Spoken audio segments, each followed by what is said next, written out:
Mấy kiểu mà thà có một bữa ăn bên này nhỉ? Dễ cho mình cái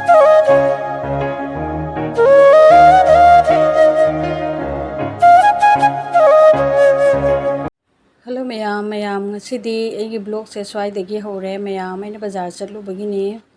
sing se sumaina pambi oina leire e sing pambi se bazar degi kele puna se tespata se ga leire e tespata leitre bako dedana tespata leire e aigi debi hawai se su mapul ama laure e jam na budi lauraktre ba degi keno ga laure e sida pan se moina singini hai bako koi mukhi pan du dina te ba si se yam hawi di hai khang de sigi lupa marphu gi lore e kayam kano to bano lum bano di khang dre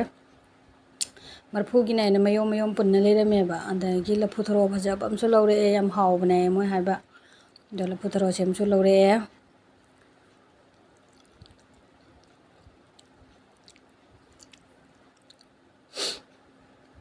nagi sina beans aina jam pamjaba beans tu ne si se beans se khara lore e tang re pot loin tang e kai thabi su mapulani khak lore kunthra gi ni mapul lamda ando aina jangkhai na ni khak lore e cheni तो मैं आम थरोई से कक्तना दगी चामना लोरे ngasai थरोई बुने को से जादे ले रखदो अदो से कक्तना ने पुंग अमा मुक थुमदा तिंगा थम्मे अदो हजि कामबगी थौराम तौरगे सिगी कुकर मचा से कामगे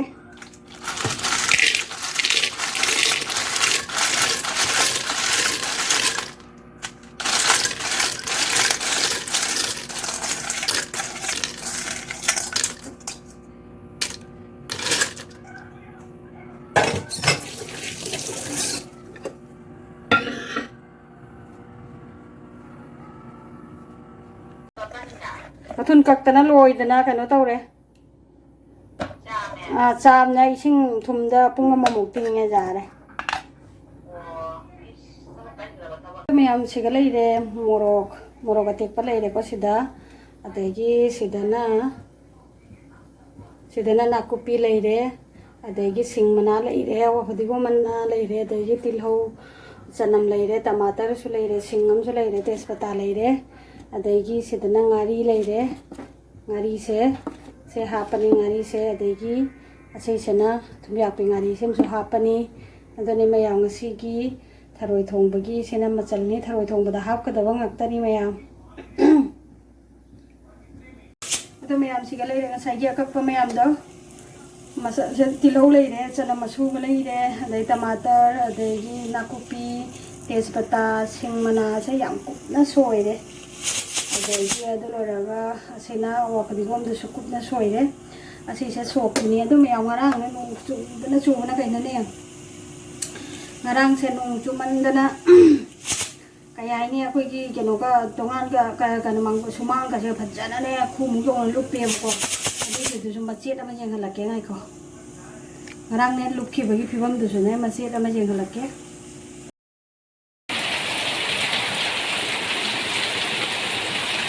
mai pe na tha ka mu pura lupe ne ya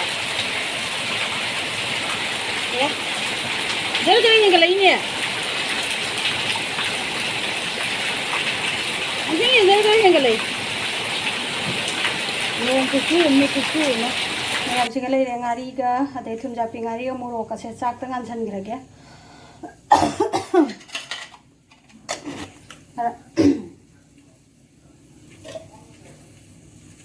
अदो मैम थरोई से फुटपा लोइदना को मागी ममाई से लौथोइनेबको ममाई से लौथोइनी सुमाइना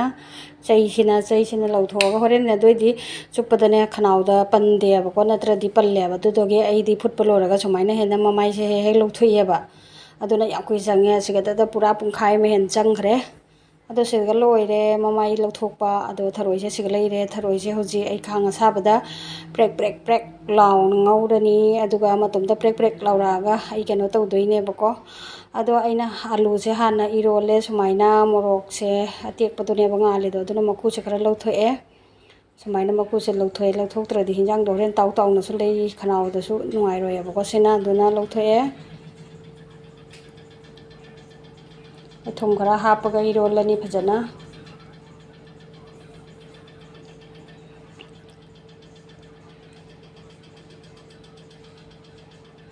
ado hoje ai khang sahalle tharoi se kangna adum ngaurage ainane ko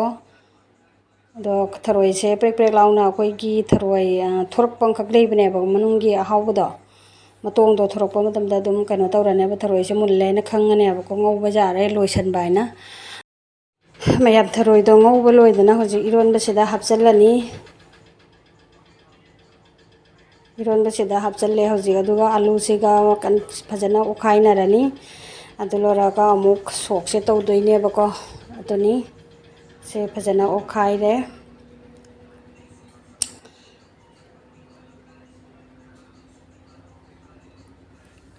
adagi khang thangatana aina marol marang loina hapchalle jenam adagi kai hage singmana awa padigom loina hapchalle adagi jana masuba tilau kapal loi ngaure bako adulora yamo kana se mu iron basi amu ai chok tawdoini tharoi iron ba aitare tharoi iron base mu sok tawrage ado ai uji tomato amuk haptana ngaughini ngahak adagi kano tawre iron bado hapchalle tomato ngaubu loina iron bado hapchalle tomato ngaubuda ini masala se aina aigi hinjang chiga chanaba masala du loi hape ba aduni dumaina tawre haji ai asi se phajana marai munna futlani thammani dumaina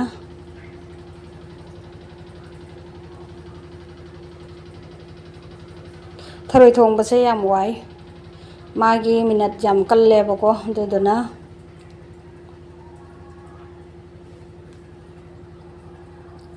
adu mayam tharoi se chaure phajana chawhalle mayam tharoi se yengo hawgadra haina ado yam chatti na di hawre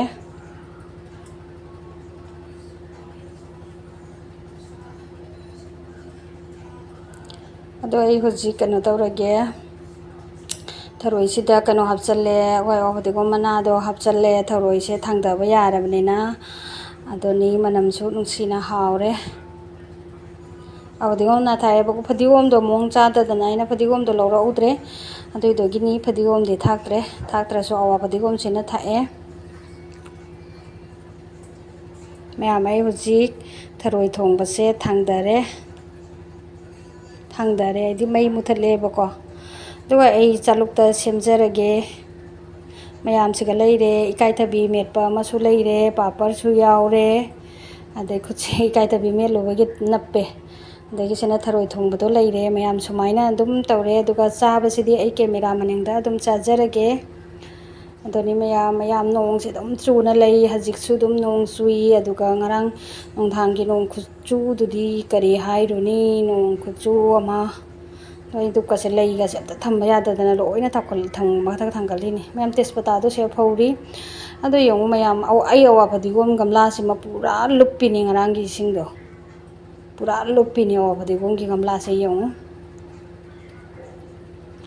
adoni mayam samaina nong chu hajik su churiya bako adoni ado se lei singse dum usalai ni mayam phajabra haina dum haidi nungai bako samaina hara sangaman khara utpasi su dum nungai ba lei mayam se makhada leiram ba lei ngatane ba du do loina mathakta bukhale yadadana adu mayam polam janghange sise koi hana punjab ta leiminarmba koi gi aidi quarter da leiminarmba koi gi didi amana pirakpane himachal gi mana punjab ta gi pirakpani salwar gi piece pirakpani yamna phajai adoni mayam phajadaba dum kanona haidi ai hana leiminarmbani haina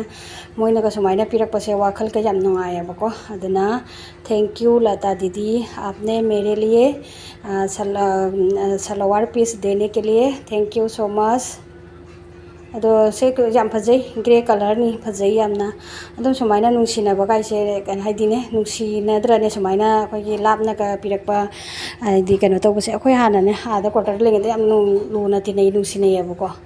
ꯑꯗꯣ ꯑꯩꯈꯣꯏꯅꯁꯨ ꯑꯗꯨꯝ ꯄꯤꯌꯦꯕꯅꯦ ꯍꯪꯉꯕꯁꯨ ꯑꯁꯤꯗꯒꯤꯅꯦ ꯑꯗꯨꯝ ꯑꯗꯨꯗꯣ ꯑꯩꯈꯣꯏ ꯏꯕꯥꯏ ꯑꯃ ꯂꯩꯕ ꯑꯗꯣ ꯃꯉꯣꯟꯗ ꯄꯤꯔꯛꯏꯅꯤ ꯑꯗꯨꯅꯤ ꯑꯗꯣ ꯃꯥꯅꯁꯨ ꯑꯗꯨꯝ ꯄꯤꯔꯛꯏ ꯑꯩꯈꯣꯏꯅꯁꯨ ꯑꯗꯨꯝ ꯄꯤꯔꯛꯏ ꯍꯥꯟꯅ ꯂꯩꯃꯤꯟꯅꯔꯤꯉꯩꯗꯁꯨ ꯑꯗꯨꯝ ꯄꯨꯏ ꯃꯥꯅꯁꯨ ꯄꯨꯔꯛꯏ ꯃꯌꯨꯝꯗꯒꯤ ꯑꯩꯈꯣꯏꯅꯁꯨ ꯑꯗꯨꯝ ꯌꯨꯝꯗꯒꯤ ꯃꯥꯒꯤꯅ ꯍꯥꯏꯅ ꯁꯔꯨꯛ ꯇꯝꯃꯒ ꯑꯗꯨꯝ ꯄꯨꯏꯌꯦꯕꯀꯣ ꯑꯗꯨꯅꯤ ꯁꯤꯅꯤ ꯂꯩꯃꯤꯟꯅꯕ ꯍꯥꯏꯁꯦ ꯅꯨꯡꯁꯤꯅꯩ ꯑꯗꯣ ꯍꯧꯖꯤꯛꯇꯤ ꯂꯥꯞꯅꯔꯦ ꯑꯩ ꯍꯧꯖꯤꯛ ꯄꯟꯖꯥꯕꯇꯒꯤ ꯊꯣꯛꯂꯛꯄꯁꯨ ꯆꯍꯤ 5-6ꯇꯤ ꯁꯨꯖꯜꯂꯛꯑꯦ